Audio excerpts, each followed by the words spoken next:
దువ్వాడ శ్రీనివాస్ వ్యవహారంపై దేవాదాయ శాఖ మంత్రి ఆనం రామనారాయణ రెడ్డి ఘాటుగా స్పందించారు. దువ్వాడకు కుటుంబ వ్యవస్థ మీద ఏ మాత్రం గౌరవమున్నా శాసనమండలి సభ్యత్వాన్ని వెంటనే వదిలేయాలని ఆయన డిమాండ్ చేశారు.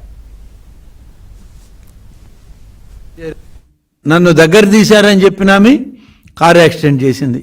అదేమంటే నాకు ఆత్మహత్యకి అనుమతులు ఇవ్వండి అంటారు. ఇక్కడేమో వేరే వాళ్ళతో చేరారు అంటారు.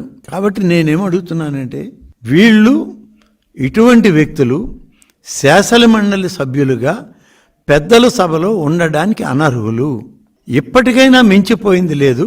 నేను ఆ సభ్యుడిని కోరుకుంటున్నా, నీ సభ మీద నీకేమైనా గౌరవం ఉన్నా, లేదు నీ కుటుంబం పట్ల నీకు సానుకూలమైనటువంటి వాతావరణం ఉన్నా, నీ కుటుంబం పట్ల ఏమాత్రం నీకు అపేక్ష ఉండి నీ బిడ్డలకి మంచి భవిష్యత్తు కోరుకునేవాడివైనా శాసనమండలి సభ్యత్వాన్ని వదిలిపెట్టి సమాజంలో సామాన్యుడిగా నీ కుటుంబాన్ని నువ్వు జాగ్రత్త పరుచుకో, ఆ కుటుంబాన్ని పోషించుకో.